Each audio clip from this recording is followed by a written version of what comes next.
And here we are at last, the end of all things, or at least this opening day here at the Red Sarachek tournament, the 25th iteration of said tournament. My name is Moshe Cook, alongside me, my good friend and colleague.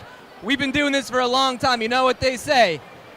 We get older, Sarachek tournament stays the same age. All right. And we got a dandy. It could be a tale of redemption for the number 7 returning champion, Frisch Cougars, or an upset Cinderella story for the Cooper Macs out of Memphis, Tennessee. Eitan, I know you had a chance to sit with the Frisch team, talk to the coach. What's the sense you get?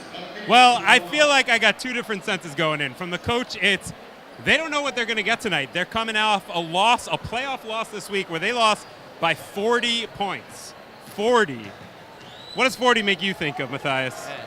A bad movie by Judd Apatow. That's what I was thinking. This is 40. 40 is the kind of number that makes you go into a midlife crisis. You know what I mean? 40 is a big number, so how do you recover from that? The coach said he doesn't know. They might come out tight. They might come out loose. I got to hang with the Frisch players. They seem fine. They're high school kids. They're good to go. You know what I mean? So we'll see what happens when we come out here tonight. Frisch led by Andrew Langer, one of the returning stars from last year's championship team. They don't have an official captain. I guess he's the... Can I say something? Can I say it?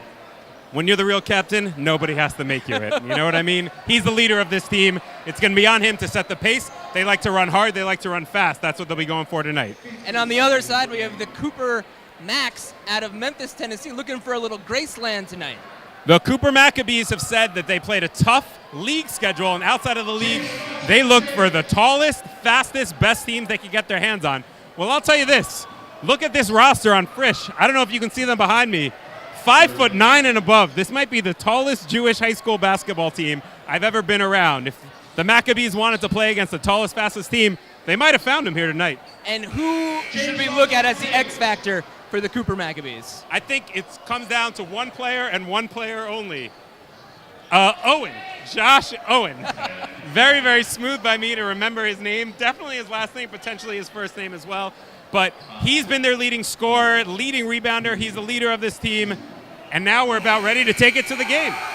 We got one ticket left, one more spot in the Tier 1 bracket, and that will be decided in just another hour and a half or so.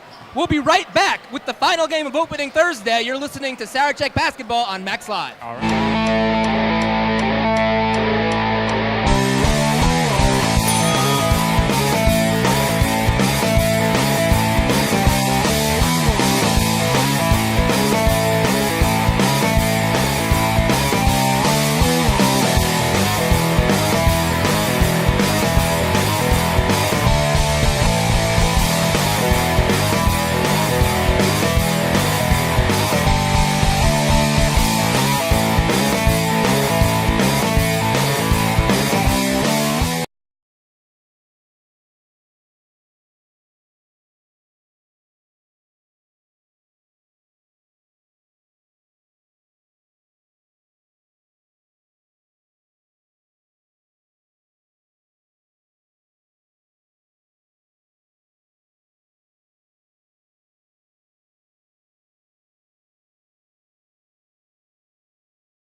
Here at YU, we bring out the potential and we encourage students to really be the best that they can be and really follow their dreams and their passions.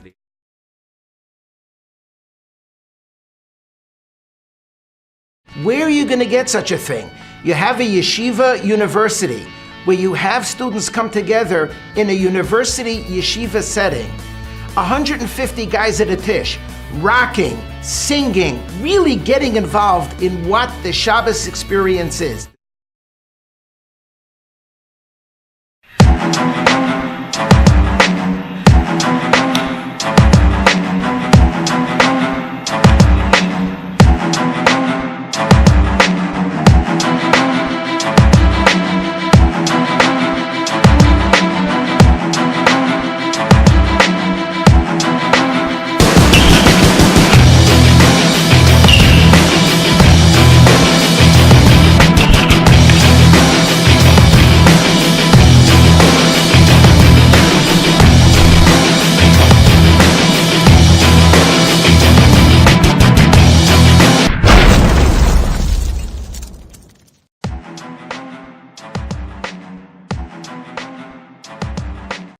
I came to YU for a few reasons. One, because of the Jewish environment, which I wanted to be a part of in college, and the great financial program. Being part of a team takes up a lot of your time, and you have to know how to balance school with sports and manage your time wisely. When you move on to your career, it's an important quality to have. Being part of the athletics program at YU is a privilege for a student who's on the team, but also for somebody who's off the team.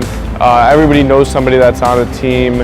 Everybody comes out to support the games. It's a privilege to represent a Jewish school. People know that we're the Yeshiva University Maccabees, and we made it to the playoffs. I think everybody is part of the YU Maccabee family.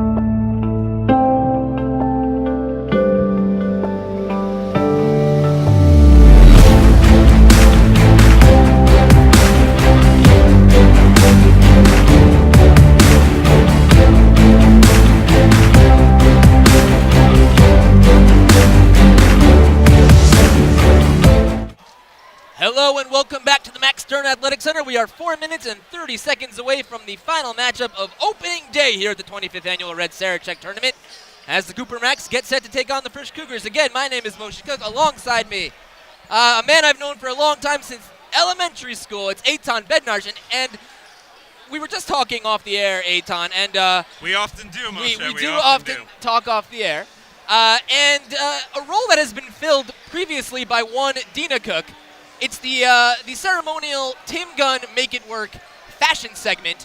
And let's get some cameras on the Cooper Macs. Traditionally a blue and white team, but a little different tonight. Hugely different. Here's what I want to say about the Cooper Macs. This team is the most easily seen team in the history of basketball warm-ups. Number one, they have the kind of shirts on that you'd wear at night if you were biking and wanted to make sure you didn't get hit. Then number two, they go with the camouflage look. Do they use camouflage colors that would blend in? No. They use the opposite colors, blue, to blend out. It's an anti-camouflage effect, and I gotta say, it's working. I'm noticing. And on the other side, we have, I mean, I don't want to say it's dull and boring, but you have Dayglaw on one side and you have the white and red on the other. It really doesn't compare. I mean, anything you throw up against these shooting shirts from Cooper is just gonna look drab. Can I say drab on air? I mean, you did. It's already done. And we have, Lior Hode, who is famous for his Frisch support, is wearing something closer to the Dayglow yellow on the Cooper side. But and one other piece, Eitan, you made a mistake in the intro on a name. I did, and I'm willing to fess up to it, to own it. If I've learned anything in my years alive, it's not the mistake that's the problem, it's the cover-up. So I'm just going to say it. I made a mistake. I called him Josh Owen. The man's name is Jeffrey Owen, and he deserves to be called it. He's the best player on this Cooper Yeshiva Maccabees and the son of the head of school at Cooper. His sister plays for Stern College, and I'm out here getting his name wrong. Unacceptable, Moshe. His sister Julia plays for the Stern Lady Macs. Basketball runs in the blood of the Owens. You say it lightly, but that's a serious disease, basketball in the blood. Basketball. That's a hard thing to get past. We've talked a little bit. It's the 25th Sarachek tournament. That's a lot of Sarachek tournaments. And MacsLive, I don't know how much. I believe Adam and Avi, who are the founders of MacsLive, they called the last game. This is MacsLive 15. 15 years that MacsLive has been calling Yeshiva basketball. A little less. I think it's 13 years of Sarachek tournaments. Eitan, you've been doing this a little longer than I have. What are some of you've kind of seen it, and so this used to be a bare bones radio operation. Now it's this whole. It's actually kind of astounding. When I went to college here, for those listening at home who saw me in the intro, I'm 94 years old. When I went to college here, we had 4 people running this thing. We barely got online. Honestly, sometimes some of the servers stopped. And if you could get a decent audio stream, we were lucky. Right now, I'm standing in a luxurious booth. I got a team of 4 superstars behind me, supporting me everywhere on the way. I got Moshe Cook next to me. We've got another squad upstairs running the show. You guys have streaming audio and then the pleasure of Moshe's voice bringing you this game. Oh, man, 2016 is a heck of a time to be alive. And two other folks we have on the sidelines, Jojo Aronoff and Andy Rosenberg. They'll be bringing us all the inside info from the two huddles. And a couple of guys who've been working all day upstairs. It's Avi Matanki, it's Leo Corman, and the gal, Leora Litwin. Benny Stabin, who flew in from California, was here in the early part of the day. Asher Goldberg, one of the stalwarts of MacsLive, has been sitting in Detroit, monitoring the broadcast, making sure things are running smoothly. And none of that could happen without all of their help, and we thank them. And we'll talk plenty more about the 15 years of MacsLive. We'll have a chance to do retrospectives. We'll talk about all the years of Sarachek that we've been to. All right, but before we tip off, let's jump into your Sarachek history. What's your favorite moment in the booth at Sarachek? My favorite moment in the booth at Sarachek? That is a great question. Thanks, I'm full of them. You are full of something. I have a famous call where I used Dan Patrick's En Fuego. Was it Dan Patrick who used En Fuego? Oh yeah, it was Dan Patrick. And that's one of the real good highlights. And I've called a lot of great games. You and I have called a lot of. We've called fairly often over the years. Eitan and I always try to get back together when we can in the booth. But right now we got some basketball to play. And Eitan, I know. I'm gonna say it. I'm gonna beat you to it because we talked about the shooting shirt fashion, but now Cooper's out here and they've got Cooper on their backsides. They've got the yellow highlights on their shoulders. This is a team with a specific sense of style, and I'm going to tell you something. That's confidence. When you have your own style and you can pull it off, that's confidence. I'm going to pick it right now. I think Cooper's really going into this game good wearing jerseys like that. And speaking of confidence, you haven't noticed, our, unofficial MacsLive theme is Demi Lovato's confidence. So it just kind of all comes together here at the end of the day. But right now we got a basketball game. Honestly, quick shout out to Demi Lovato's Instagram account. She's an empowering woman, and she's a good role model. The tip is won by the snazzily dressed Cooper Maccabees. Hard screen at the top, loose ball, early jitters as the Macs turn it over, and Andrew Langer will inbound for those Cougars. Speaking of both of these coaches, neither of them spoke of their teams as offensive juggernauts. I think these are two teams that like to play fast. Sometimes playing fast means playing sloppy, and both of them are in man-to-man defenses. That can be turnover city, USA. Schechter drives hard. He will be fouled, and he'll go to the line for an early two. We'll see who the foul was called on. I couldn't quite make out the referee's number. The foul is on Ephraim Wiener of the Cooper Macs. His first, team's first.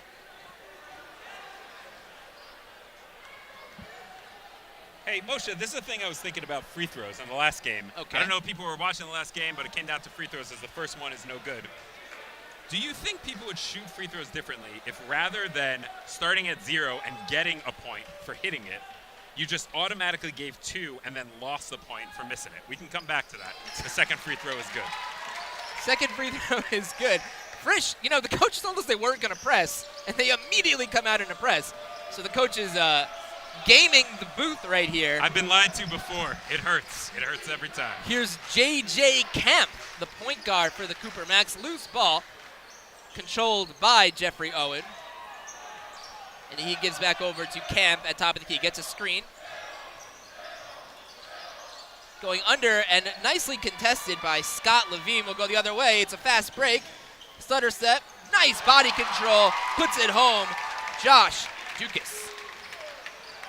3-0 Cougars. A nice crowd here at the end of the day. We are obviously running. We have now we're going to get an off-the-ball offensive foul. It's called against Caleb Milobsky. Nice crowd. We are a bit behind schedule due to the thriller, the overtime thriller that just finished up. TABC winning on a three-pointer with 4 seconds left in overtime by Gavi Smith from the corner, ice cold. And he drilled it. Almost taken away. It's Chesner. Nice pass inside to Langer. Up off the glass. It's Schechter to Langer for 2. Quick start for the Cougars. And Coach Schwartz was telling us that he wasn't sure how his team was going to come out, and they look focused. Yeah, they look really fired up. We talked about it in the intro. They lost by 40 this week in the playoffs. And as a person who's been alive, I can tell you losing by 40 at anything hurts. And they've come out and reacted strong. They're playing well. They're not really a great half-court offense, but they've gotten their points in the half court so far. Easy layups. They're not a great shooting team, so they're finding an offense that works for them. Of course, Frisch losing that game to a team that we will see tomorrow. It's DRS, and they are the number 1 seeded DRS Wildcats. And they will play in the Yeshiva League Championship. Not sure what the exact date of that is, but it will be shortly after this afternoon. So a chance for them to unify the titles, if I may borrow a phrase from one Chris Jericho. Here's Owen, and he gives over to the top. He finds Katz. Now it's Owen driving. Nice control, but couldn't get to go. He's short. Pulls down his own rebound, the guard does, and puts it up again. And there's the first points for the Cougar Maccabees. They go to Jeff Owen. That's the kind of play that we expected to see from Jeff Owen, even though he missed, as the layup is no good. He got his own rebound and followed up. About 30% of his points came off offensive rebounds, said his coach. Kemp slows things down. That's going to be a movie. I saw that one coming from a mile away. Milopsky, another offensive foul, setting a pick. He turned and threw his body into the defender. Not proper form. And maybe this is just me. I'm a pretty loosey-goosey kind of guy, but it feels like the refs are calling it real tight early on. Does it feel tight to you? I suppose. I can't really disagree with that call right there, though. I thought that was a good call. Here's Langer off the screen, puts it up and in. Nice. Coming off the pick, it's Dukas to Langer. Owens up with the right hand. Finger roll is good. Jeff Owen taking things into his own hands as he has all the points right now for the Macs. Langer gets a screen on top, dribbles down the seam. He is rejected from behind. And here comes Kemp. Kemp crosses the stripe, gives to Owen. Owen again with the finger roll. This one he can't get, and the rebound is taken by Schechter. Pass ahead is saved to Langer. Langer down low, puts it up off the glass, and the foul! That play comes right out of the hustle from Josh Chesner. He ran all the way, saved it over to Langer, who was able to control himself, gather himself, and got the high bank. That was the three-quarter court bounce pass that led to that. You don't see it a lot, but I like it. Free throw is up, and it is good. 10-4. Frisch with the early lead. 5:10 to go here in the first quarter. And right now, this is pretty much Langer versus Owen in terms of offensive firepower for these two squads. Here's Owen getting a screen. Waves it off, and now picks up the dribble. In between the circles is holds for Kemp.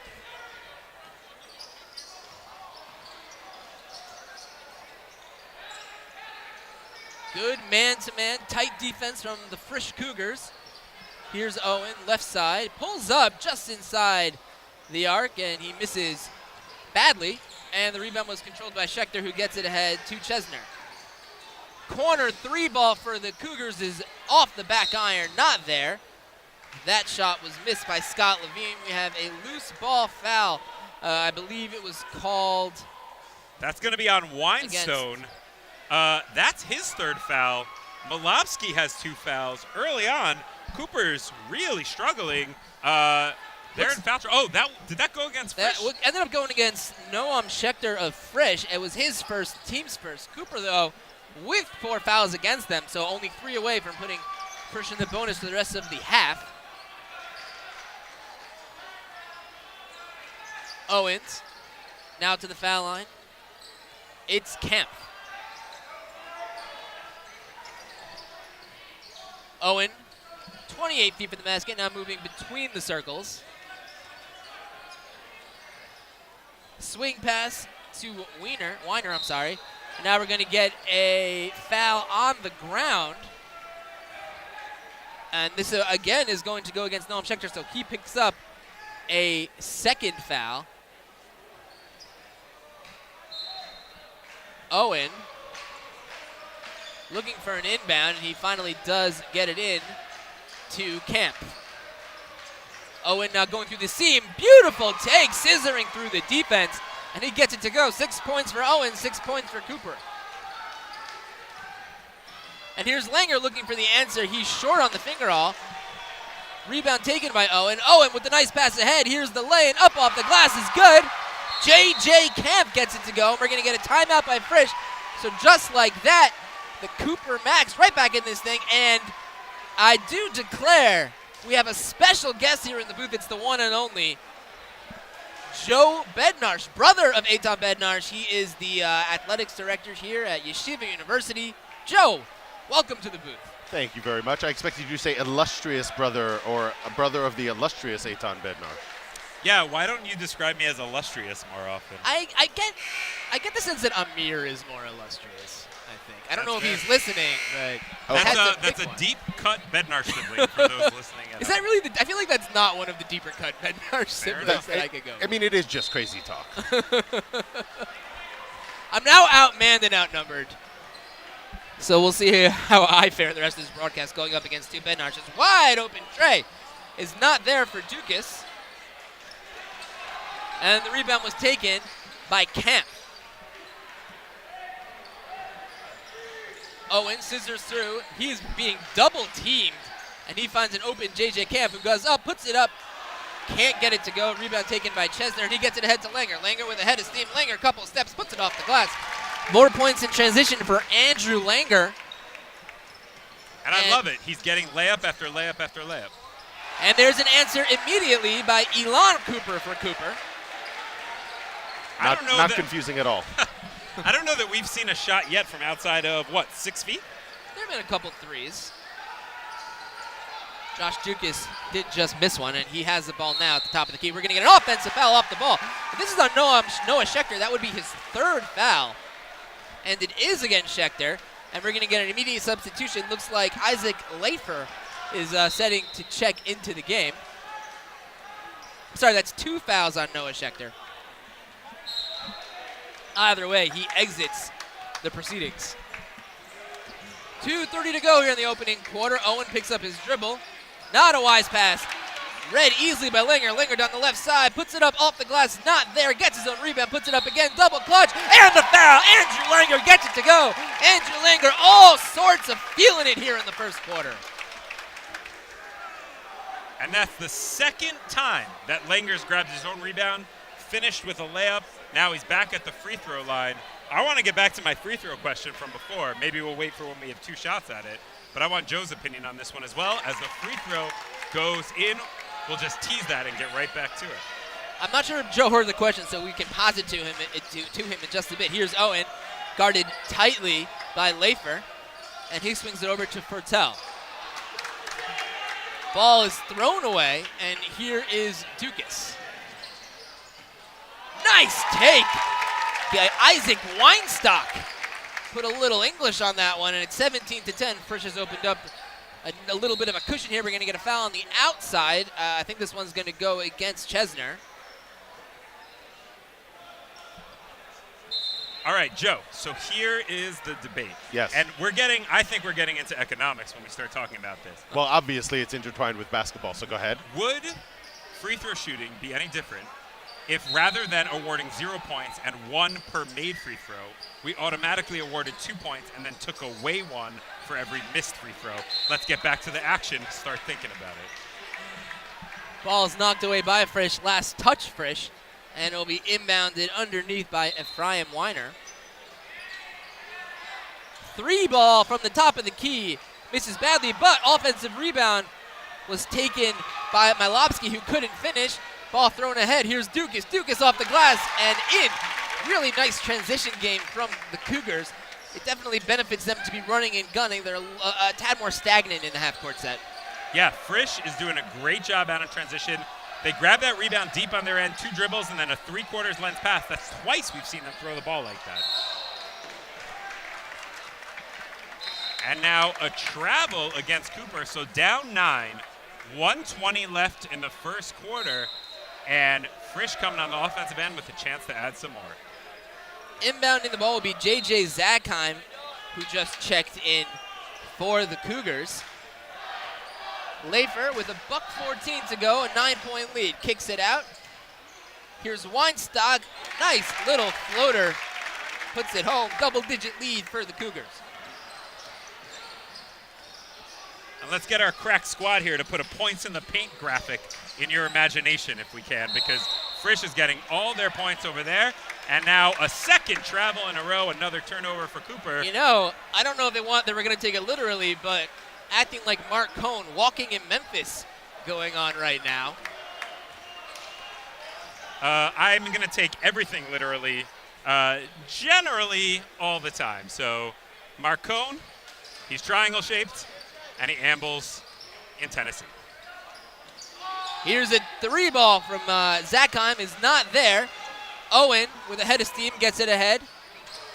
And it's Wiener. And here's a 3, is short by Owen, but the offensive board taken, puts it up, is Mylopsky, no. And taken by Weinstock.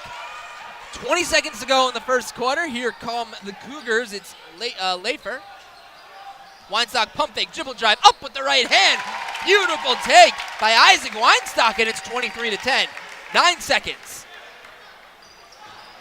Here's Wiener. Wiener to Mylopsky. Mylopsky up with the lane, high up the glass, not there. And it's put in, and it'll count. What a way to end the quarter by Elon Cooper. Gets a little bit of life back for the Macs. It's after 1, it's Frisch 23, Cooper 12 in a Tier 1 qualifying matchup. You're listening to the Red Sarachek tournament on MacsLive.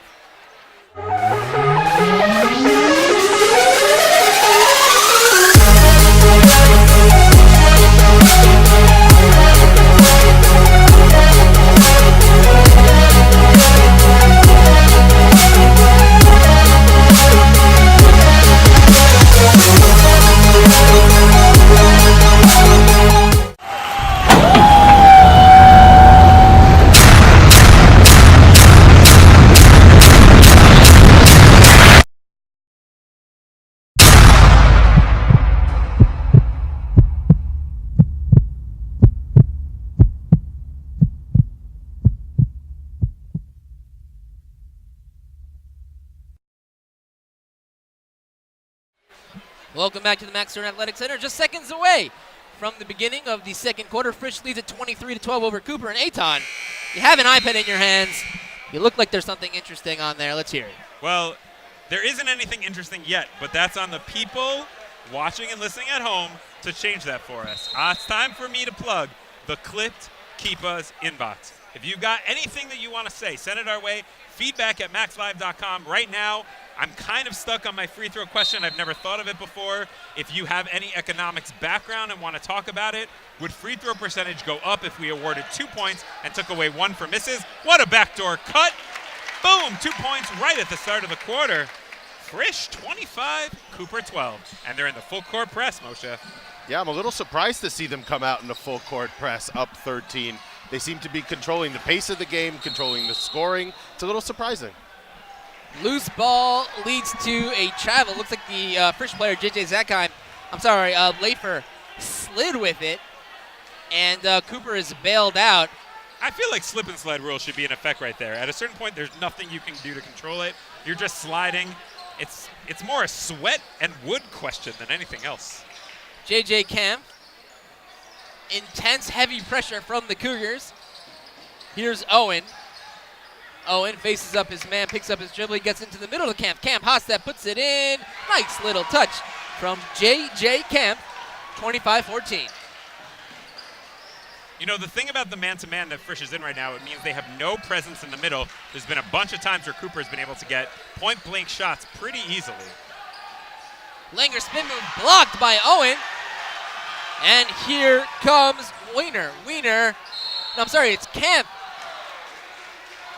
who draws the foul. I thought he might have been whistled for a travel there, but no, he'll earn himself an opportunity at the free throw line.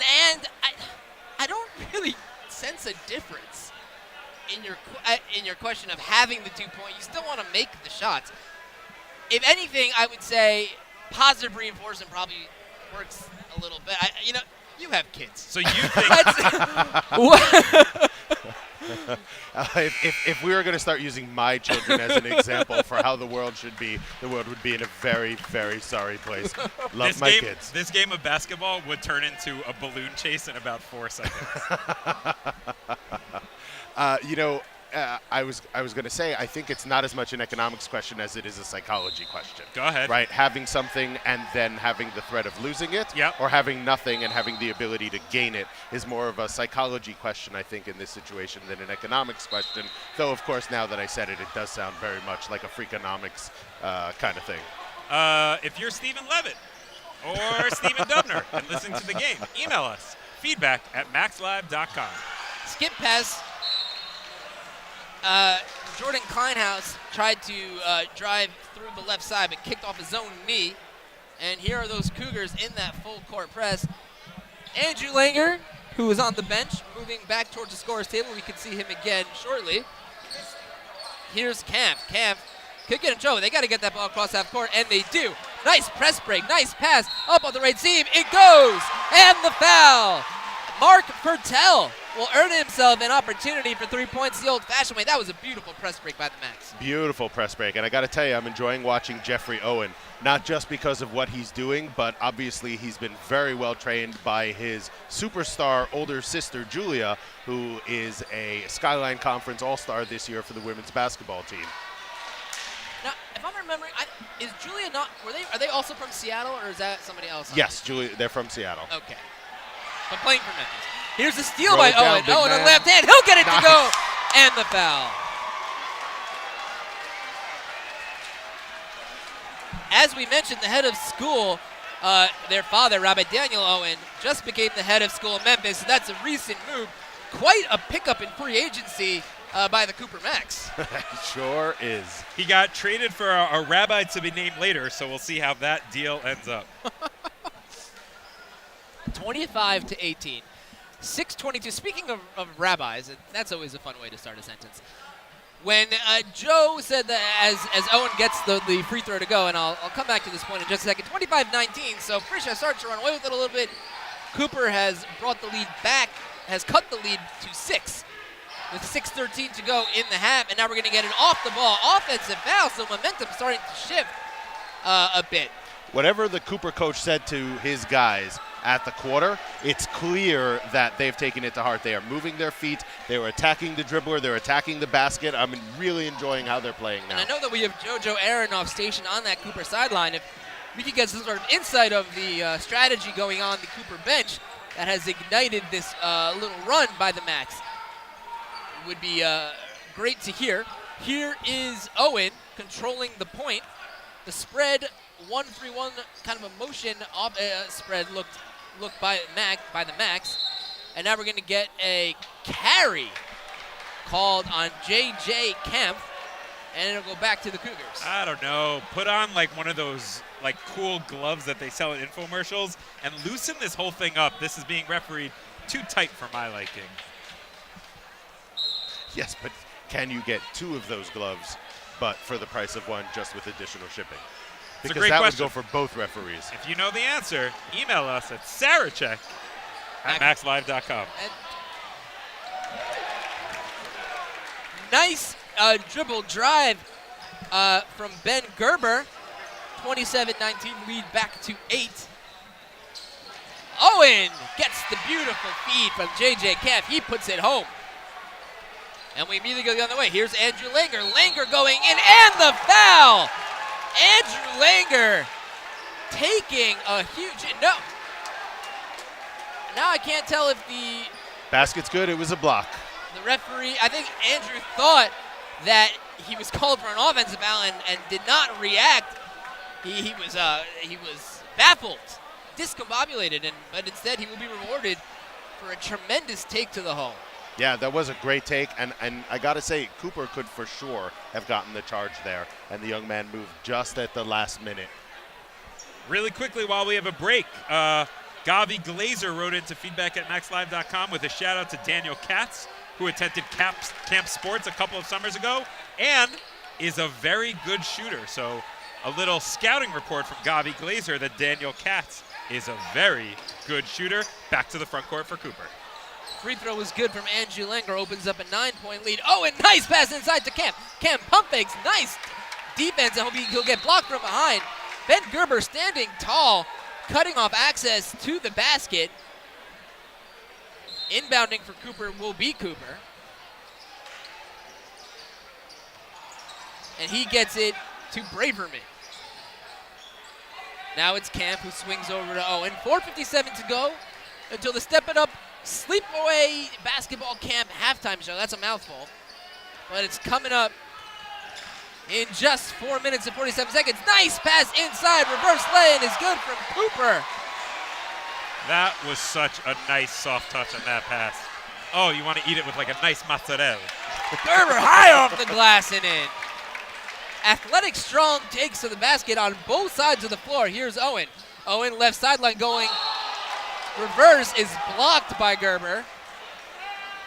32-23. And Owen will have a chance to shoot 2. All right, so on free throws, we still have our question, right? Yeah. Better free throw shooting if you get 2 points and then lose. Let me take you to another scenario. Okay. If people are given $1 and then, or given an item and then asked to give it up, are they more or less likely than to not have given it and to get it? I'm going to give actually a better explanation here. Yeah, you couldn't possibly give a worse one. That was so terrible. Go for it. That but was here's awful. the situation. Joe, you give me a mug. I refuse to. All right? And then Moshe, next to me, he offers me $5 for that mug.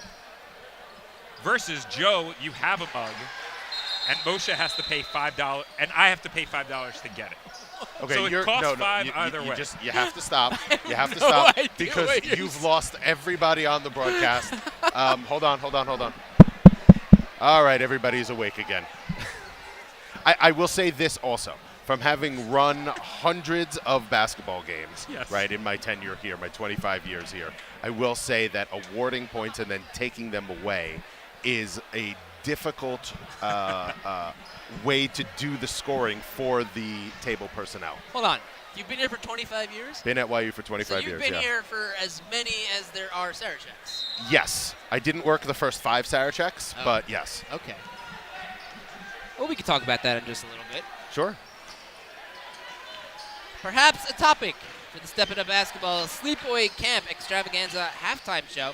Nice ball movement. Gets it inside to Langer. Langer kicks out. Pump fake by Lafer. Not there. And the rebound is taken by Cooper, who swings ahead. There's a spin move. We're going to get a walking violation. Good idea. A little quick on the execution, and it's a turnover.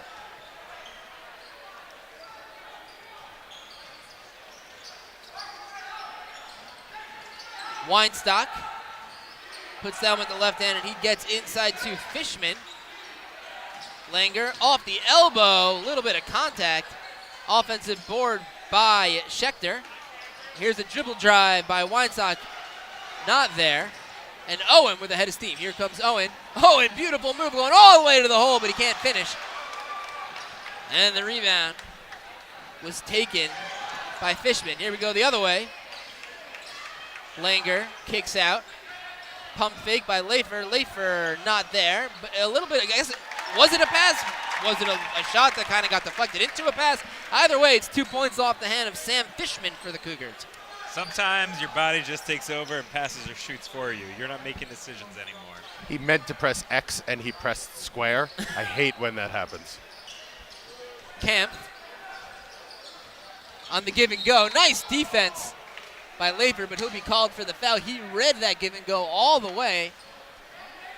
But this will be 2 shots for Owen, as Frisch is doubly over the limit. Interestingly, the referee just gave Owen a mug. So, would Owen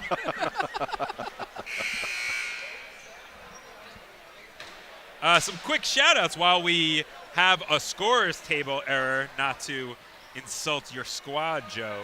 But Jacob Wedgel writes in with a shout-out to Caleb Malopsky, representing the hometown Denver, Colorado. According to Jacob, when he isn't in foul trouble, he's one of the best shooters he knows, and he plays, and this is a direct quote, like a real big fella. But why would him being in foul trouble take away from his ability to be a good shooter? He might not be playing, but he's still a good shooter. Yeah, he may not push as hard. Worried about the offensive foul. And that was Leifer on the foul on that one. That was his third foul. So he's in foul trouble here in the second quarter. 7-point game. Frisch, the number 7 Frisch Cougars. Here's a dribble drive down the baseline. Beautiful take by Andrew Langer. So explosive on that first step toward to the hoop. I got to tell you, I really think we have to see Cooper put their foot down on that baseline and make the player, make the Frisch player go around them to the middle where there's help. Here's Owen being guarded by Langer. Matchup of the stars. And a miscommunication as Milovsky. Oh, there's a block, but foul was called. Andrew Langer has taken a lot of punishment. He goes to the basket with ill regard for his own being, and he'll earn himself 2 attempts from the charity stripe. 2 mugs for Andrew Langer. You know what? Let's just call it a mug shot. It's right there. It's right there. It's been sitting there for us, and we haven't taken it, and it's time to take it off the shelf. It's a mug shot. First free throw is no good. One more quick shout out. Ephraim Weiner on Cooper, his cousin and ex-Sarachek announcer, Benny Michelle, listening from home, says a lot of Weiner's family is listening. So hello to all them. Thanks for listening. Benny Michelle. Talk about Benny in just a second. 37-27. Pass ahead cannot be controlled and wrangled by Fishman. 10-point lead for Cougars with 2 minutes to go in the half. Where's Benny now? Florida, I think somebody told me. Yeah, Benny's living in Florida, and he's watching this game on a night when he's choosing. And look, all of our fans are doing this tonight. There's a Republican presidential debate. They could be watching this. No, they're here with us watching this game. He's doing it in Florida, which makes it all the more special. And he also corrected me that his cousin's name is Ephraim Weiner, not Weiner. So that's a good one. Just inside the 3-point line. The shot is not there. Loose ball. Picked up and then stolen by Fishman and given ahead. Here comes Weinstock. Weinstock dishes to Langer with the right hand. Puts it home. 39-27. We're going to get a timeout called by the Cooper Macs. See if it's a full or a 30. And while we have the timeout, let's shout out one of the sponsors of MacsLive. I want to talk for a second about Sammy's Bagels. Have you guys been to Sammy's Bagels in Teaneck? I've been to Sammy's Bagels in Teaneck. Who has not been to Sammy's Bagels in Teaneck? Everyone in the gym, raise your hand if you have not been to Sammy's Bagels in Teaneck. We've got 2 hands, 3 hands up. I want to say this. If you're looking for a brunch spot, my suggestion, and you're in the Bergen County area, is Sammy's Bagels. They expanded their store. They're twice as big now. You get a real nice omelet on a real big plate. Sammy's Bagels, thanks for sponsoring. Go there for a nice Sunday brunch. And if only there was some place to go and watch a game and get a bite to eat and maybe a drink. And if only that place was named after a canine and an abode.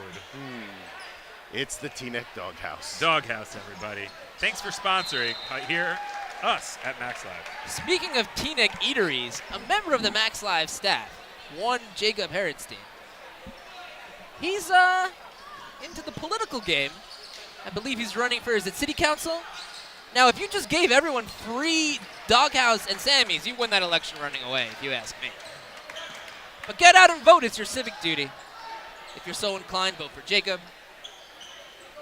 1 minute to go until the Step It Up Basketball Sleepaway Camp halftime show. Now, is it strange to step it up and then sleep away? I feel like that's like a poor before bedtime activity. 3 ball for the Cougars, 42-27. They've opened up a 15-point lead now. Under a minute to go. Yeah, if your sleepaway bedtime is 7 o'clock, you really have to stop the Step It Up by like 5:30. Into the corner is Owen. Owen with the left hand. Owen puts it up and under, and it is diverted by Sam Fishman. Up ahead to Langer. Langer with the right hand. He puts it home. 23 seconds. The Cougars have opened up a sizable lead now of 17 points. And it looks like Cooper will settle and hold for one and try to collect themselves in the locker room. And it's stolen away by Weinstock. Weinstock ahead to Dukas. Dukas at the buzzer. Can't get it to go.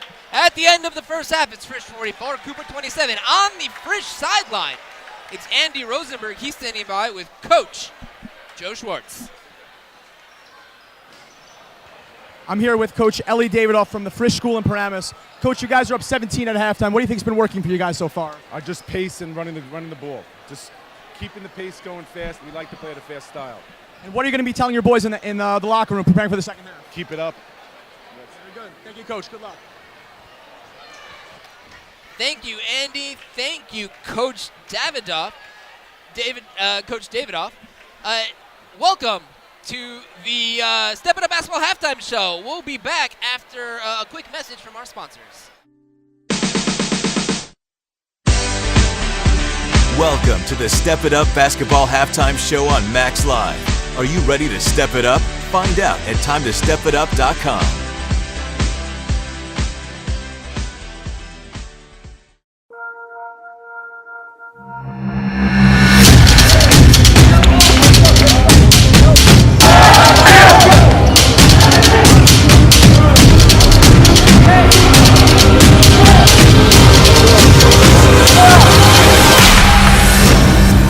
Step It Up is not your typical basketball camp. We produce unbelievable results.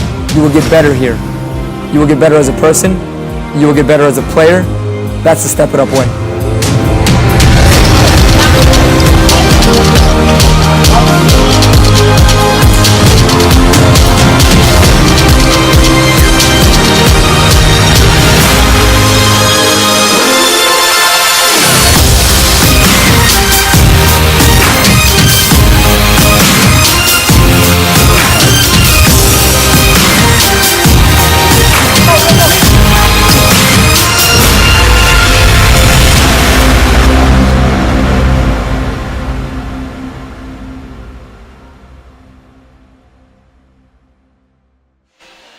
And that's why Schrodinger's cat explains a lot. Oh, and we're back. I've been bednarched.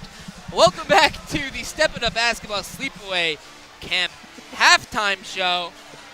Let's talk a little bit about Step It Up Basketball. Step It Up is a sleepaway camp for modern Orthodox boys, grades 4 through 12, so a wide range of young men who attend the camp. They are in their 6th year under camp director Yogev Bardugo, who is the assistant men's basketball coach here at YU, and he, along with head coach Elliot Steinmetz, helped YU to its first home playoff win in 18 years, a historic season that fell just short, but a tremendous job by the Macs. For summer 2016, Step It Up is thrilled to return to the beautiful campus of Colby Sawyer College in New London, New Hampshire, a private 200-acre college nestled in the beautiful, the enchanting Lake Sunapee region up in New Hampshire. Their campus boasts gorgeous facilities that include 6 indoor courts. Did you say 6 indoor courts? 3 outdoor courts. That's 9 courts in total. A swimming pool. That's 1. Turf field. Grass fields. A rock climbing wall. A weight room. Tennis courts. Baseball fields. Do they use the baseball field to Step It Up basketball camp? A lake to swim in, kayak in, and much more. It's just a 4.5-hour bus ride from New York, New Jersey, the New York, New Jersey area. Busing is provided to camp after 4 or 6 weeks from both Teaneck and New York City. Close to 20% of the players at this here Sarachek tournament have been at Step It Up. 36 players at Sarachek 2016 out of approximately 200. The full summer program is 8 weeks, 35 staff members overseeing 180 athletes, 4 age groups, 5th and 6th grade, 7th and 8th, 9th and 10th, 11th and 12th, and approximately 40 to 60 kids within each segment. A 6-to-1 player to coach ratio. 3 minyanim a day, amazing Shabbats. Kids attend from over the 30 Jewish day schools all across the country, close to 20 states around the U.S., and internationally from Israel, France, Russia, Argentina, don't cry for me, Panama, like Van Halen, and Canada, and more. The dates, June 23rd to August 18th. That's a 2 to 8 week session available. The camp rabbi, Rabbi Gabby Danieli from Yeshiva University, and camp mom is Coach Verdugo's mother, Gila, there to provide the nurturing and loving experience for all of the campers. Guys, real quick shout out to camp moms everywhere. Are they the most underrated people on any camp campus all across this great country? Yes. They are. They're amazing. They do such great work. Shout out to camp moms. All about those camp moms. So that's stepping up. That's stepping up basketball camp, and you see the high level of play here. You see the high level of the guys on the YU team, especially guys like Shelby Rosenberg coming off a monster season. Shia Weiss, Brian Itzkowitz, Eli Maman. But enough about stepping up for now. It's an incredible experience, and you're going to hear more about that over the entire tournament. We'll get campers in here, counselors. We'll get Coach Verdugo in here to talk about the summer experience. But right now, we're going to send it away again to a commercial break. And after that, we'll talk about the first half, and maybe we'll talk about some other things. You're listening to the Red Sarachek Tournament right here on MacsLive.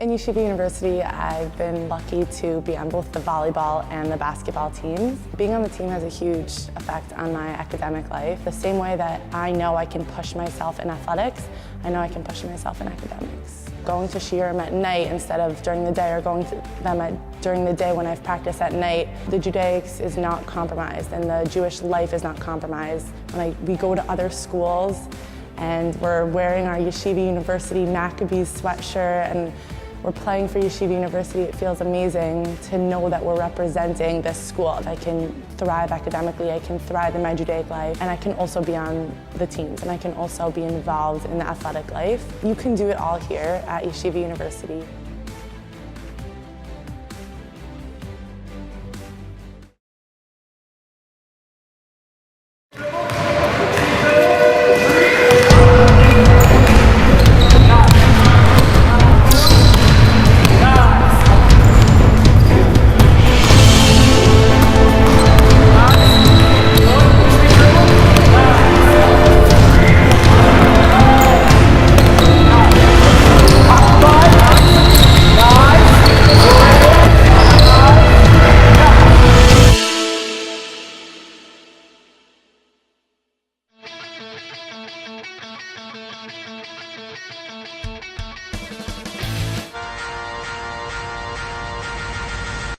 This MacsLive presentation of the Red Sarachek Tournament is sponsored by Yeshiva University's Office of Undergraduate Admissions, the Office of the President and the Center for the Jewish Future.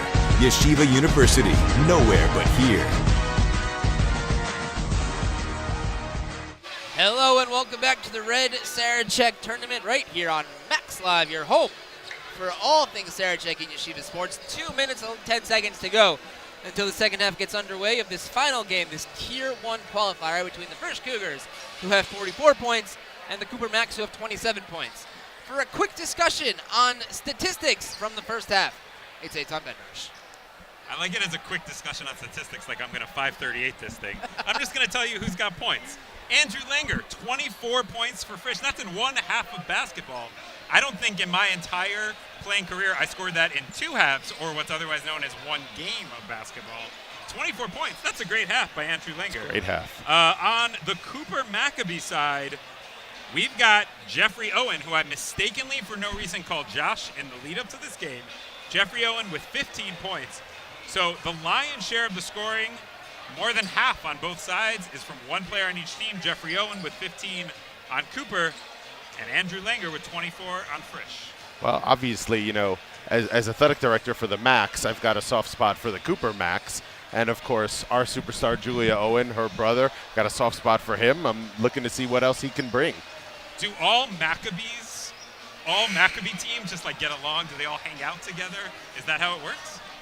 We're still trying to vote on that in the meetings when we get together. We don't know. It's a membership-driven thing. Now, your Maccabees, I don't know if people have seen the Yeshiva University logo. It's a personal favorite of mine. one of the things I love about it is that it's historically accurate to the time of the Maccabees. And it's got this great shield. It's got an amazing spear. They're in armor. I think the Cooper Maccabees have a little bit of a different look. They're more modern Maccabees because we talked about this. Their shooting shirts are camouflage. So we're talking about a Maccabee for the modern age. That's a different beast. I like it, actually. I think it brings a nice show of strength, nice touch of aggression to a basketball game, which I think is certainly warranted. Do you think the Maccabees of old in their silver, shiny armor? Probably dirty and rusty, but go ahead. Well said, except for like the one OCD Maccabee who really took care of his stuff. His cave was immaculate. Immaculate. It was so good. This woven carpet. But he would never play Dreidel because he just couldn't handle it. Oh, my God. But do you think it was just they couldn't figure out how to make that a different color? Because silver, metal, it would just stand out. I feel like anyone would see you, the sun would shine off you. It feels like a terrible armor to wear. Yeah, no, I agree. And I think, as germane as that is to a discussion about basketball, we're about to start the second half. So from terrible armor to better defense in the second half from our two squads. Cooper inbounding first against Frisch. Cooper down 17, needs to turn this one around, Moshe. The buzzer, something strange just happened. It seemed like there was some sort of a miscommunication. 44-27 as we get the second half underway. The winner of this game. I'm not sure if we have any of the schedule for tomorrow aside from that MTA will play Ida Crown in a Tier 2 qualifier at, I believe, 8 a.m. tomorrow morning here at the Max Stern Athletic Center. And of course, we'll get the rest of the schedule to you ASAP, which stands for as soon as possible. Possible. As soon as potentially? As soon as potentially possible. ASAP. And the top 4 seeds, of course, will all play tomorrow. And those seeds, in no particular order, DRS, Shall Have It, Heschel, and Valley Torah. I think Valley Torah is playing. I might have even gotten that in the correct order. But Valley, I believe they play Eula. While we have this bit of silence, Joe. Yes. From the athletic side. Yes. What is it like to plan this tournament? How far in advance do you guys do it? What role does the athletics department play in that planning? Really, it's kind of like a morning of thing. Make a couple of texts, hey, anybody want to work a game? Anyone know how to do a scorebook or scoreboard? Do you get up early or just like the regular time that you wake up? Oh, it's just a straight through 5-day party. We don't go to sleep. Got it. I mean, I have 3 kids. I barely get to sleep anyway. Fair enough. No, I mean, look, it does take a lot of planning, right? You have, 8 games today and 9 games here on Sunday. It's long days. We have students and student athletes that are working the games. They're in the middle of midterms, so, God bless them for, coming out and not only showing their support for the teams, whether it's family or just the school that they went to and they have an allegiance, but, God bless them for working the games for us. They're just incredible. I love all the students at YU, but obviously I love the student athletes just a little bit more. I don't think there's anyone on earth in any college out there that can do what they do. Let's stay on that for a second. That is a big statement. You Yes. said there's no one on earth who can do what the student athletes at Yeshiva University do. That feels like a big thing. I want you to back that up as we start the second half for real this time. Well, I think it's pretty simple. I know we're watching the action, and hopefully everyone is going to be able to see the action if we're not describing it. But there's no other school that has a dual curriculum, and there's no other school whose athletes are then, after 8 or 9 hours of classes, then practicing for 2 hours, getting up at 6 o'clock in the morning for strength and conditioning. And you can see that their dedication pays off, right? Men's tennis has been to the NCAA championships 2 years in a row. Men's basketball just hosted their first home playoff game in many, many years. Women's tennis made it to the conference playoffs. Men's soccer for the first time ever made it to the conference playoffs. So it's a testament to the coaches. It's a testament to what we've been trying to do. But, first and foremost, it's a testament to the kids. I mean, there's no other school out there like Yeshiva University, and people come here because it's so highly specialized. But the athletics becomes a little bit more difficult. And, we succeed like, it's shocking how good our teams are. And, people follow them and should be following them. We should be the pride of the Jews. And I just don't think there's anybody that can do what they do and end up with all of the academic awards and all of the athletic awards. Long three from Josh Dukas to open the scoring here. Here's Langer who puts it home, and the foul again. Andrew Langer going hard to the hole, and now an opportunity to get a quick 6-0 run to open up the half. And Joe, as we head into the second part of the year, is baseball, I guess, and the women have a softball team now, are those the main programs running within YU Athletics? Our focus right now is Sunday. Our men's and women's fencing teams are competing in the NCAA tournament up at Vassar College. So that's our main focus right now. Baseball and softball, as you said, have started up. Volleyball's in the middle of their season for the men. Softball, you should come and watch. We're going to be broadcasting some games this year, so pay attention to yumacs.com. After you go to MacsLive.com, just navigate over yumacs.com. Yeah, you keep some of the URL, change a few things up. That's it. You're right there. Yeah. You could nominate for a Hall of Fame. You could, donate money if you so choose. You can go to the online store. We're getting the full plug Now, at this point. Speaking of nominating for the Hall of Fame, yes, a certain member of the MacsLive staff, he was a captain of the tennis team. Yes. He says he was quite good. And Adam Cohn wants me to nominate, so I formally nominate Adam Cohn for the Hall of Fame. Do that what you will. As Dukas hits another three, and it's 53-29. Well, you should do what I'll tell everybody else to do. Go to yumacs.com/Hall of Fame and fill out the nomination form. As that three-pointer is missed by Mylopsky, so the game being played now on the outer rims as we get a foul from behind as Levine drives to the basket. We'll see if it was in the act of shooting. Looks like it is, and he'll get 2 free throws. Nope, no mug shots on this one. They'll just inbound it from the baseline. Inbound to Levine. Another three from Dukas. This one short off the front. Loose ball again taken by Dukas. Dukas now drives, hesitates, can't get it to go, and the rebound taken by Mylopsky. Here's Kemp, and he gets an and one off the glass, and he'll go to the free throw line for an opportunity to add one more. And here's some news that I've received. If Frisch wins this game, then the matchups tomorrow, and this is not a particular order of what times they will be at. You can obviously tune in, check MacsLive.com.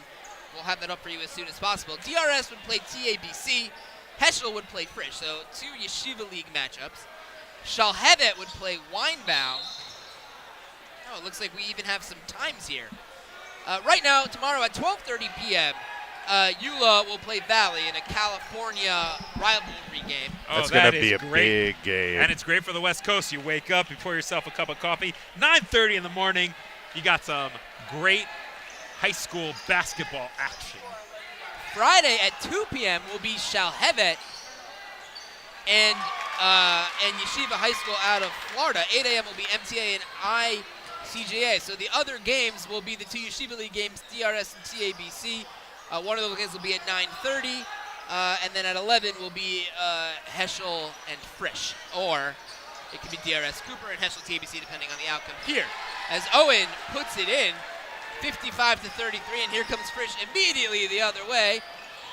Nice look ahead from Langer, finds Chesner, and Chesner puts it in transition. That is so deflating. Owen had to work so hard and get 2 rebounds for that, and then right down the other way for Chesner. But then here comes Owen. He's hacked. He's going to the line for 2 himself. I feel like he feels he's got to take the team on his shoulders right now. And I don't think we're at the point in the game where he needs to do that. It's a tough spot because you're so far down here. You want to adjust. You want to do something different, right? You're down 24 points. That's a lot to come back from. He's your best player. They like to get Owen the ball. pretty much at every spot on the court as the first free throw is up and no good. But he didn't participate in the three-point shootout competition, so that means there's at least one other person who can shoot. If Owen takes it in and dishes it to the outside, they can probably get that shooter freed up every time. Is now the time when you want to adjust your strategy from let's attack the hole, let's try to get layups and start looking for that three-point shot to surmount this lead? I mean, adjusting your strategy and when to do it is always a question, right? When do you do it? If something is not working, though, perhaps it's time you try something else. Caveats for days with Joe Bednar. Chesner in the left corner. He gives over to Lafer. Another long three from Dukas is not there. The rebound was taken by Fertel. Fertel, the cousin of former MacsLive president, and she's here in the crowd. Her name is Courtney Thomas, and Courtney did a lot of really great work for us over the years. Took a real starring role, was an excellent producer, and she's here cheering on her cousin. She also from Memphis, Tennessee. So great to have Courtney here with us. 57-34, 4:36 to go here in the third quarter of this Tier 1 qualifier. Here's Kemp. Kemp fakes the pass, scoops it up off the glass, gets it to go. Nice move by J.J. Kemp. That is a great move. Right leg got the defender to move. Left leg went to the other side of the defender. Now a steal for Owen in the front court. Behind the back and the layup as he touches glass. Maybe a mini run to start Cooper getting back in this game. Eitan Bednar's impressive on the play-by-play there. That's going to be a travel. And Cooper trying to mount a little bit of a comeback, and their fans are getting behind them. Energy and effort, right? And not just their fans here. Adira Wiesel writing into feedback at MacsLive. Shout out to Aaron Braverman and the entire Cooper Macs. They need it right now. And here they are in the front court looking to cut this lead. Daniel Katz finds JJ. And he gives to Owen, who's guarded by Chesner. A zone defense now for Frisch. Step back jumper. Owen, soft touch, couldn't get the last bounce. And the rebound's taken by Langer, who immediately runs ahead and goes all the way in, up off the glass. Another great take by Andrew Langer. He's got to have over 30 at this point. Take a quick look at the stat sheet, and we go the other way. We're going to get a travel called on Daniel Katz, and it will go back to Frisch. So 59-38, a frenetic pace here in the third quarter. Really a frenetic pace all game. Yeah, and that last basket by Frisch, was another example of how Cooper could have taken the charge and just turned away that basket. But they just keep moving their feet underneath. And there, to your point, Joe, you said it before, baseline. Get on that baseline. They gave it up again. Yeah. You got to play this one like primary season. Get all the way out to your base. Hashtag politics jokes. Now we're going to get a travel on Owen. So going back, in light of MacsLive 15, and MacsLive has been doing this for 15 years now, Vinny Michel, he was not only a great announcer, but I believe he was instrumental in getting Paul Turner, who was the voiceover guy for WFAN, and he also does some work on ESPN and Fox. You would recognize the deep kind of This Is Sports Center voice.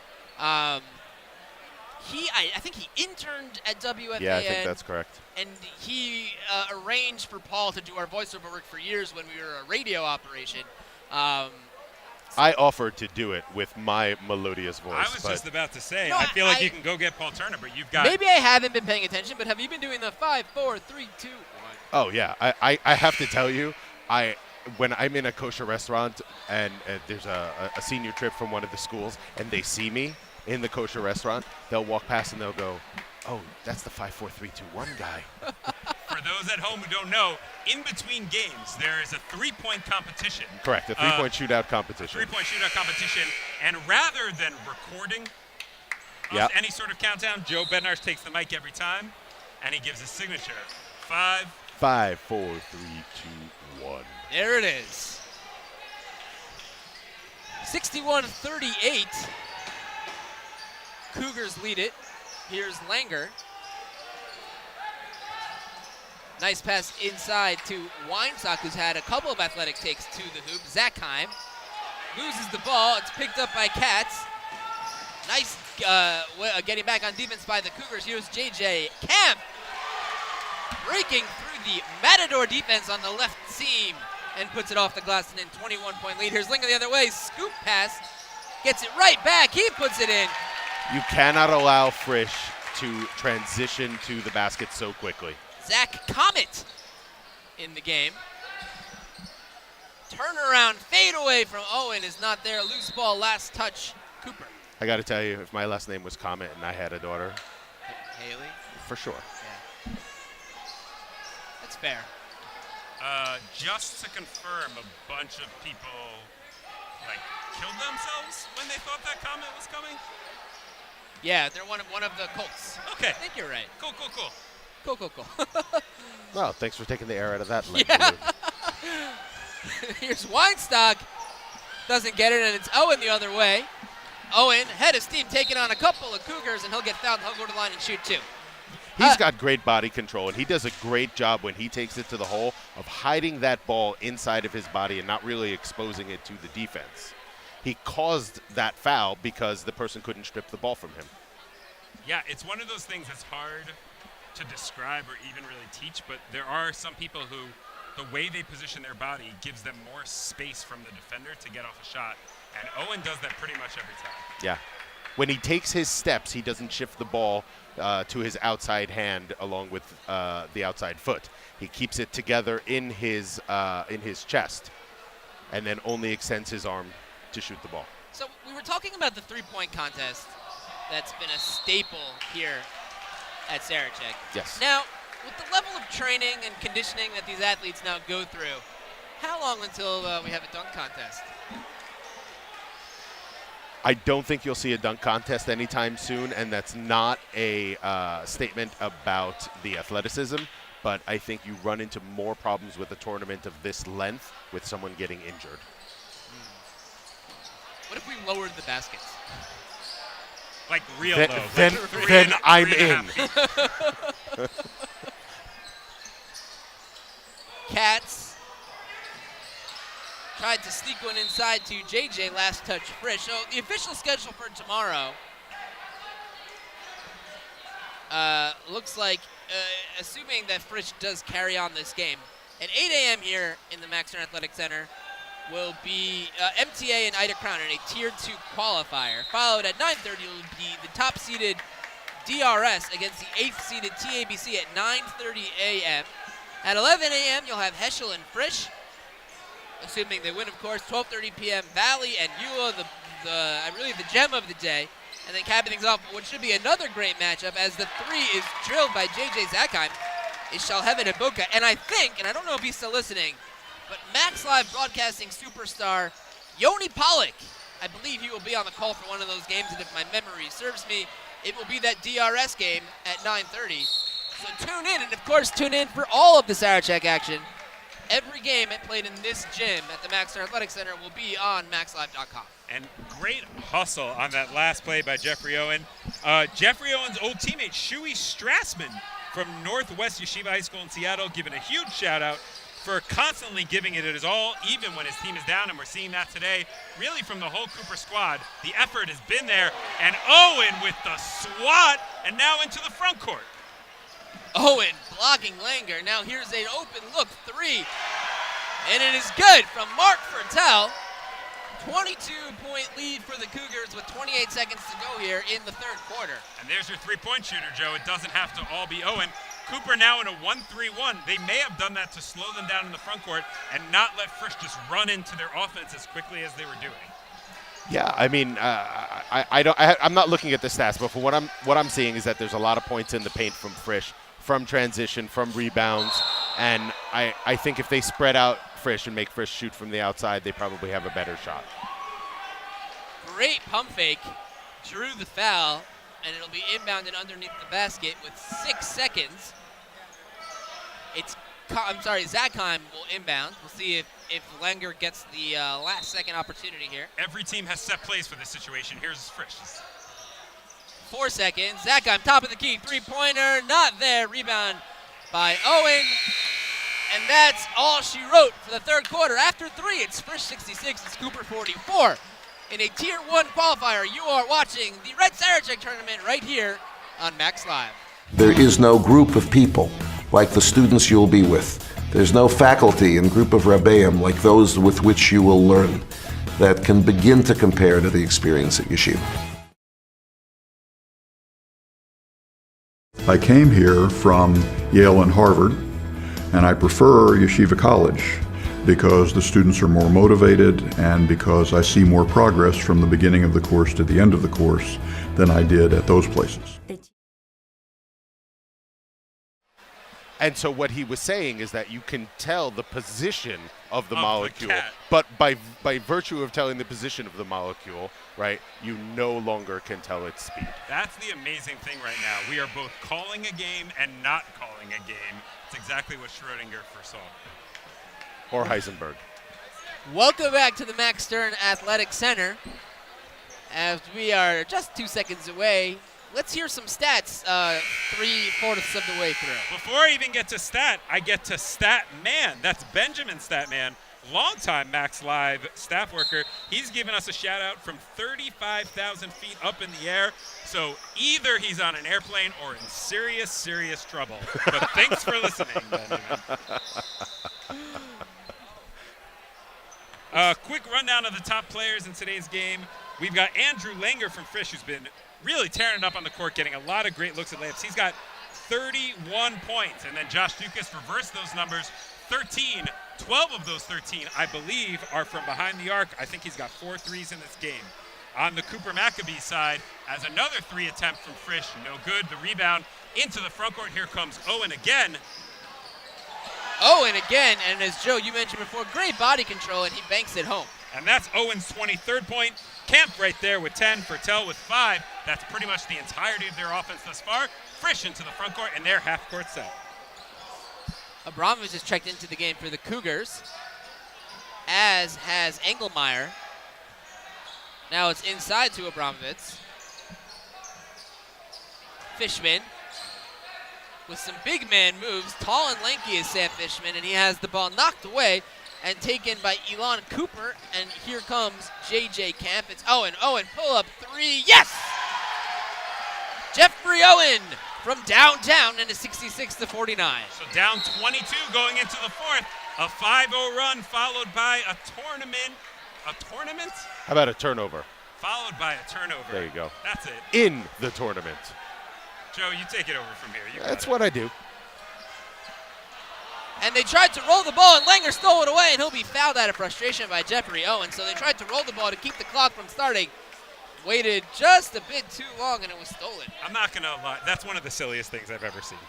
That's one of the silliest things I've ever seen on a basketball court. 6:45 left. Yeah, the time matters, but he literally let the ball roll until it was like that scene, as the free throw is missed, but that scene in Rookie of the Year when he tries to get him to run off first base and just kicks the ball over a little bit more, and calls him chicken. 66-49. Now, speaking of movies, Josh Dukas in Juno. J.K. Simmons' best friend, when he talks about it, they never talk to him, but they're best friends. Is his last name also Dukas? I feel like you would know this. I feel like I should know that, but I'm also 100% certain that I don't know. Okay.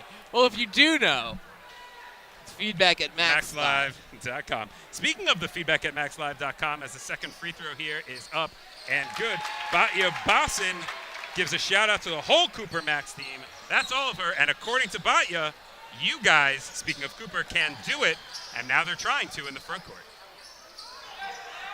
Are you sure that wasn't us? Is Fertel. Owen kicks out to Katz. Katz dribbles down with the left hand, rejected from behind by Sam Fishman. But it will remain Cooper ball. You know, Frisch has a significant height advantage in this game, but I actually don't think it's affected the play as much as I would have suspected coming in. I don't think it's had to come into play because they just keep finding themselves open under the basket. It doesn't seem that Frisch's game, it's not a high-low, it's just run and gun, so it doesn't really rely It's more just, the athletic big man who can run the court, not necessarily needing to play in the half set.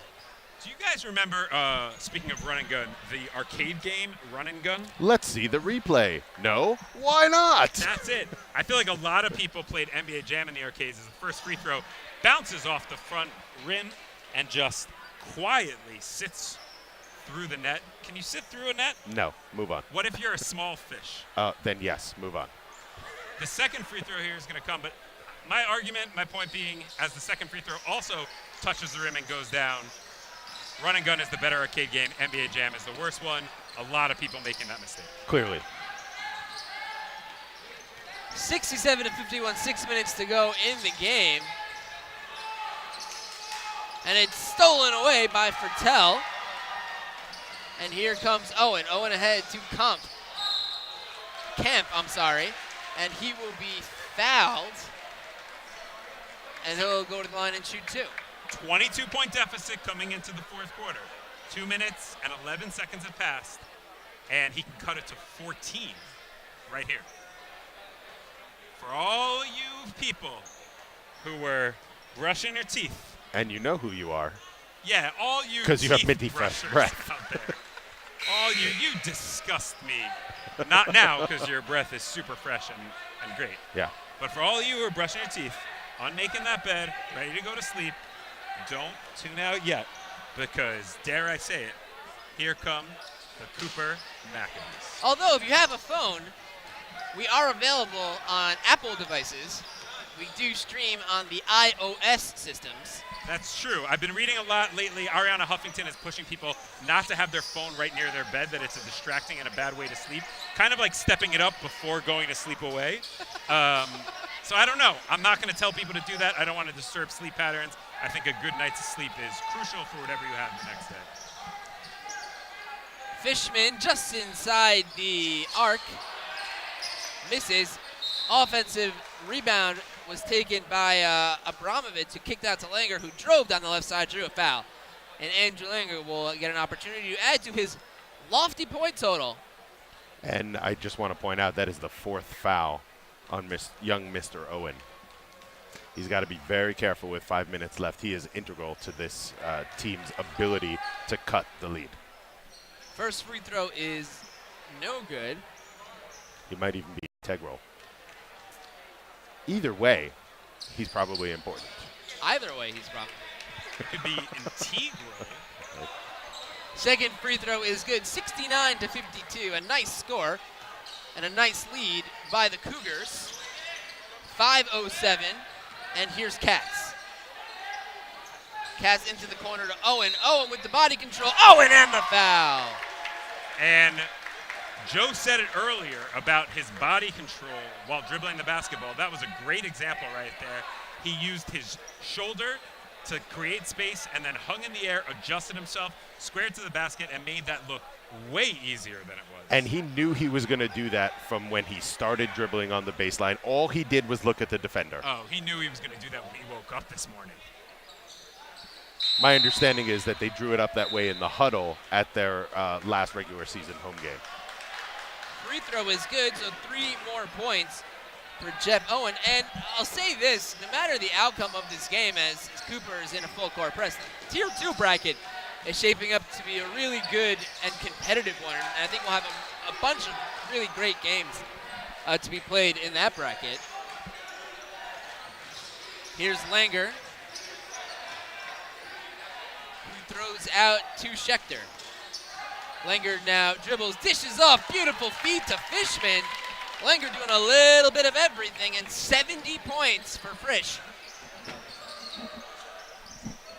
And in a game that's only 32 minutes long, and we're not even fully there, another and one for Jeff Owen. Owen really making a name for himself in a strong case for awards consideration at the end of the tournament. He's been tremendous. And I don't want to be a broken record, because nobody even uses records anymore. That's true. Same exact thing on that play. Great body control. Again, this time he used his left shoulder instead of his right. Got the foul and won. And I don't look now, but we haven't even gotten halfway into this quarter. We've gone from a 22-point deficit to a 12-point deficit. Cooper hasn't really been able to step up on defense and stop them all that much. They're now in a full court man-to-man press, and they got a steal out of it. Gets it ahead to Owen. Owen, alley-oop, yes! And it's a 10-point game. 4 minutes to go. Here's Schechter. Now in the corner is Dukas. And we're going to get a timeout from Frisch. So all of a sudden, we got ourselves a barn burner here at the Max Stern Athletic Center. 70-60, 3:56 to go. And Cooper behind Jeff Owen playing with 4 fouls has come alive. I was actually wondering, I mean, you knew Frisch had to take a timeout there. I'm surprised they inbounded the ball and went past half court to do it. No, it's a great timeout, but I want to talk Coach James Noakes right now. He's in the Cooper huddle as animated in a motivational way as I've seen a coach in this tournament, and he's been like this all game. They've been down. He has not given up. He's been jumping around on loose balls. It translates to his team, and he just made, I think, a really smart strategy adjustment. A full court press, man-to-man. A, creates turnovers. B, slows down this Frisch team. It's something they needed to do all game. They finally done it. Do they have enough left in the tank? It's 10 points, 4 minutes left, and here they come out in a man-to-man they would be looking to trap. Weinstock gives to Langer in the corner. It's Dukas, who throws it to the middle, and it's stolen away by J.J. Kemp. Gets it ahead to Owen. Owen controls. Owen with the little lay-in. Yes! Single digits. It's an 8-point game. Schechter taking his time. 3:30 to go. Loud chants of defense from the stalwart Memphis crowd. Swings into the corner. Here's Dukas. Dukas with 3. It's short, and the rebound goes right to Langer, who misses the lay-in. Blocked from behind. Fishman, no. A foul is called on A foul was called on Elon Cooper, and Fishman will go to the line and shoot 2. So 2 big offensive rebounds there by the Cougars. And I'll tell you, those offensive rebound opportunities will be there right now, because when you're in the mode that Cooper's playing right now, as the first free throw is up and good, extending this lead to 9, you're trying to play man-to-man, and then you're trapping, so you're chasing the ball at all moments. When that happens, often on the weak side, you'll get a player open. So the offensive rebound opportunities are going to be there. Cooper's going to need to create steals or hustle back. 2 clutch free throws. 10-point game, 3:16 left. And here comes Jeffrey Owen and the Cooper Maccabees. Jeff Owen picks up his dribble, and he finds Dan Katz. We've heard that Dan Katz is a shooter, and we'll see if we see some of that range as we enter the latter stages of this 4th quarter. Here's Owen. Owen, scissor dribble. Owen, spin. Owen, little pump. Yes! Jeffrey Owen, 38 points in this game. The rest of Cooper, 26 points. Andrew Langer, 33. The rest of Frisch, 39. I get the feeling that if Owen threw a dart at a dartboard, he would hit the bullseye right now every time. And good for him. Now he's taking the team on his back. Now he's taking responsibility. He's giving the ball to his teammates. His teammates are giving it back to him when they feel it's appropriate. Everybody is trusting in him. I think if you see him drive and dish, Cooper's got a great chance of closing this game. Yeah, and this is a pretty remarkable turnaround for a team that only scored 44 through the first 3 quarters. They have 20 points here through 5 minutes. So this is a remarkable change. You feel it with the players on the court. You see it on the bench. Players now going onto the court, raising their arms, trying to get their squad to cheer for them. And I'm not a big momentum guy, but if I was, I'd say it feels like it's changing here. And now we've got a whistle, as I believe the clock didn't start. But you'll see Cooper continue to be in the full court man-to-man press. I think that's great. You need at this point to keep a lot of pressure up. And if you're going to continue this comeback, it's going to be because of mistakes, and that full court pressure is going to cause it. That's right. When Frisch was holding that lead over 20 points, they were starting to empty the bench a little bit. Cooper kept their starters in. Here's Katz guarding Langer tightly, and he throws it over the stripe to Schechter. Schechter guarded by Oden, who has to be careful with those 4 fouls. Throws it to the middle. Here's Langer, who was blocked. Fishman had an opportunity. That didn't go, and now goes ahead to Owen. Owen picks up his dribble. It's a 3-ball, and it is short. And the rebound, Langer blocking off anyone's attempt to get the ball. It will go out of bounds off of Cooper. I also love that Cooper is not guarding the inbounds man, because I think that lets you get one guy back in case they break it, as they did right here. But you got to be up on their players at all times. Yeah, absolutely. Dukas in the corner.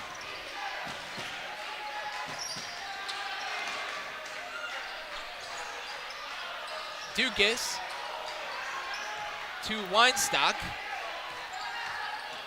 And we're going to get a foul. And Owen with the foul. Perhaps Owen didn't know how many fouls he has. I believe he's out of the game. And that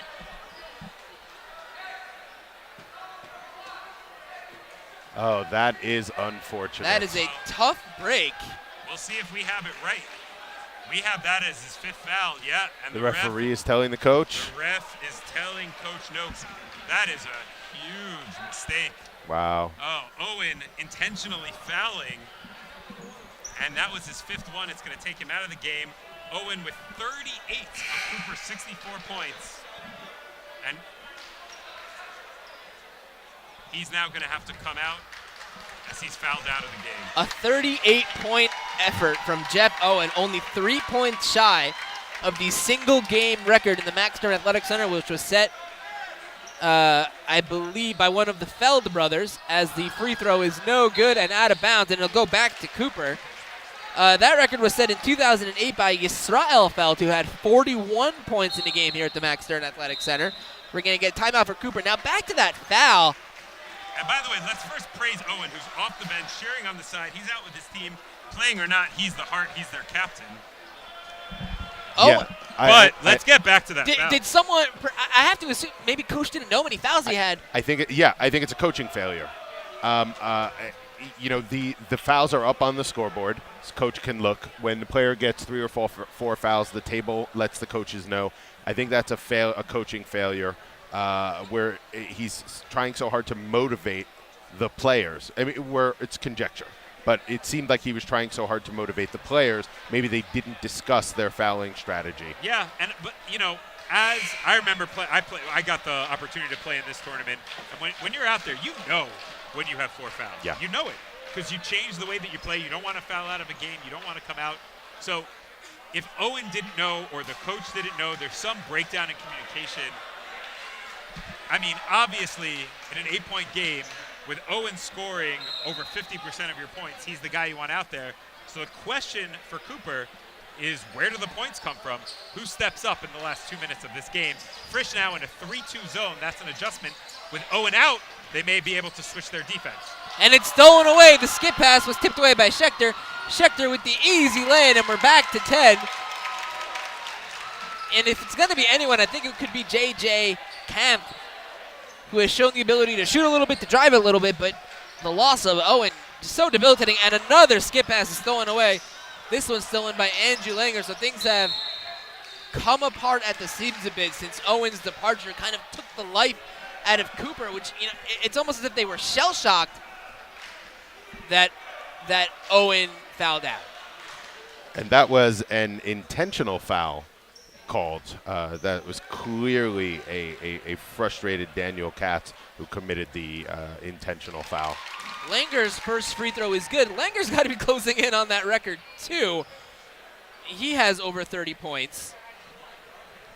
We can quickly check our stat sheets as he converts on a pair. And that gives Langer 33 for the game. Probably out of reach for the record of 41. But it is remarkable in this tournament to have a game where a player on one team scores 38 and a player on the other answers with 33. We've really been treated as an offensive show from Jeffrey Owen and Langer. Yeah. Schechter gives to Dukas, and he is fouled. And I think with a minute 19 to 12-point lead, this one's going to be just out of reach, but a spirited comeback by Cooper, and they're going to be really fun to watch against some of the other Tier 1 teams that lost and some of the other impressive Tier 2 teams that played today. It's going to be a really nice, and we won't see Tier 2 again until Big Sunday, and we'll have 2 big Tier 2 semifinals but really liked what I saw from the Macs tonight. I'm going to go ahead and make the prediction. I think Jeffrey Owen will break the all-time tournament scoring record in this tournament. Wow. Going to tier 2. I wonder what that is. Let's if we can find out from the Elias Sports Bureau. 77-64. Runner from Camp is good, 11-point lead. For this many points to be scored, as he's blocked from behind, but the foul is called on Aaron Braverman. And we believe that Richard Lewis has the all-time scoring record. Now, I don't know if he has the cumulative scoring record or the single tournament scoring record, but Richard Lewis played for the Cooper Macs. That's true. They have a long history of star players. The single game high is 53 by Tamir Goodman, Torah Academy of Baltimore versus Valley Torah in 1999. Yeah, I as well was at that game. So I didn't realize it was 53.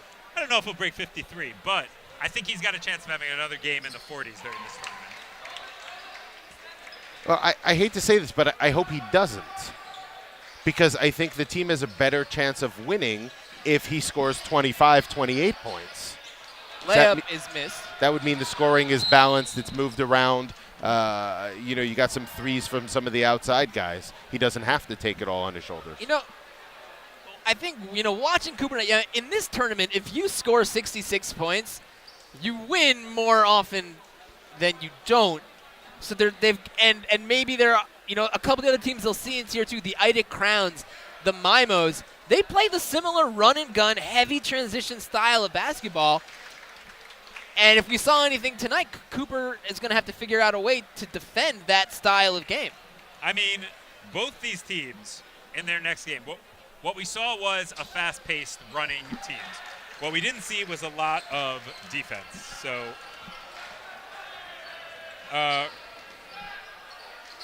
three-pointer from Fertel is good. And we'll get a quick timeout. 149 points have been scored to this point in a high school basketball game with no shot clock. And no overtime. And no overtime. And some quick shout-outs just from feedback at MacsLive. Shua Friedman with a shout-out to the Cooper Macs. Shua is a former Memphian, which I cannot believe is the right way to say that.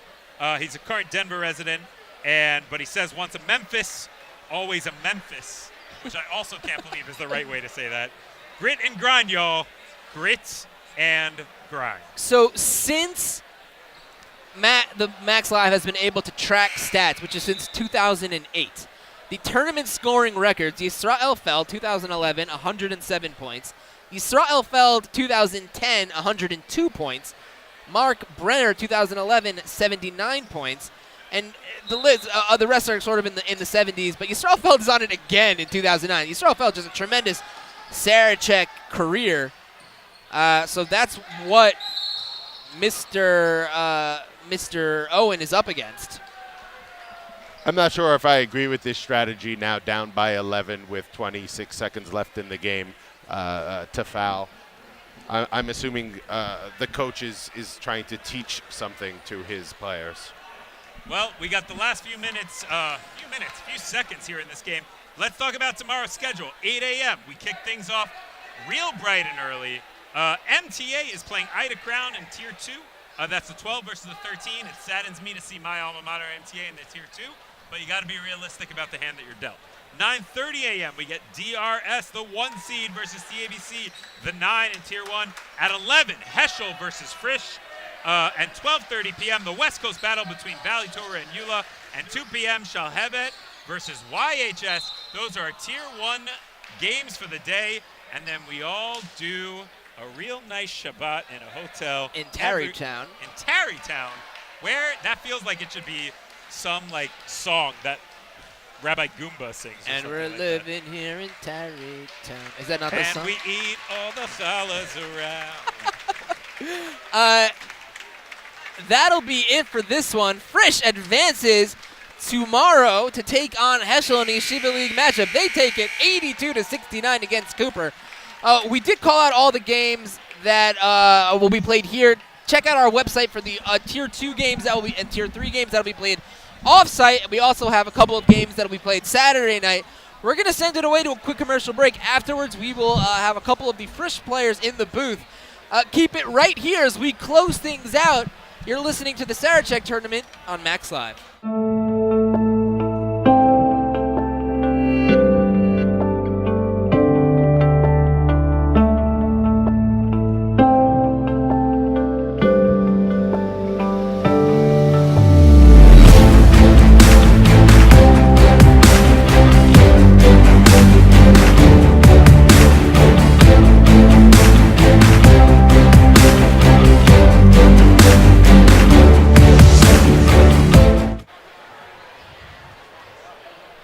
Welcome back to the Max Stern Athletic Center. Joining us in the booth, Andrew Langer, the senior out of Frisch, who just put in a tremendous effort in a big win over Cooper. And Andrew, firstly, congratulations on a big-time win. Thank you. Start with, I guess, not the most fun question, but coming off a tough loss, how did you guys rebound, get yourself up and ready for the Sarachek tournament? So Tuesday night we got humiliated. It was a tough loss. All we want to do is bounce back. We just went in with the mindset of we got to come in attacking, we got to run, and we got to get rebounds. It's the bottom line. Yeah, and I think you did a lot of that tonight. 34 points all over the place, all over the boards. You're going on now in the next round to play Heschel, I believe. Are you familiar with Heschel? Did you guys play them in the regular season? We played them twice this season. We took them to overtime once. They're a great team. They have our type of game. We're here to defend our title. We're going to go out hard against them. You know, we were talking to your coaches before the game, and while there's no official captain of the squad, he said that you are, the de facto leader. As a junior, you played big minutes on the championship-winning team last year. When Eitan was kind of hanging around the squad, he said you guys felt loose. What were you doing to kind of lead them with your experience? What's the message you're sending to the other guys, to kind of keep them primed and ready for the tournament? There's a young talent. Next year, they're going to be a great team. Although we're worrying about this year, I just said, it's going to be a big crowd. You got to zone it out, and you just got to have fun with it. Do you have if there's anything you'd like to say before we sign off? That's it. Alrighty, well, congratulations again, Andrew, and good luck tomorrow as you guys take on Heschel. I hope to see you in the booth again. But for now, this has been the final game of the day here at the Max Stern Athletic Center. Frisch defeats Cooper. And I'm going to read this off a list. I know it looks unprofessional, but I want to thank the crew who worked this game. On the scoreboard, we had Izzy Friedman, Natan Bienenstock, Yisrael Majewski, and Shimmy something. I can't read the last name. I'm sorry. Sidelines, thank you to Jojo Aronoff and Andy Rosenberg. Camera, Stephanie Schachter, Michael Osborne, Zalman Moses, photographer Tani Stamen, writer Mendel Azdoa, producers Leo, Avi, and Jacob. And Leo, Avi, and Jacob, you guys worked so hard all day. Tremendous effort. And the announcers, let's thank us. Thanks me. Thanks you. It's been a great day. And thanks Joe.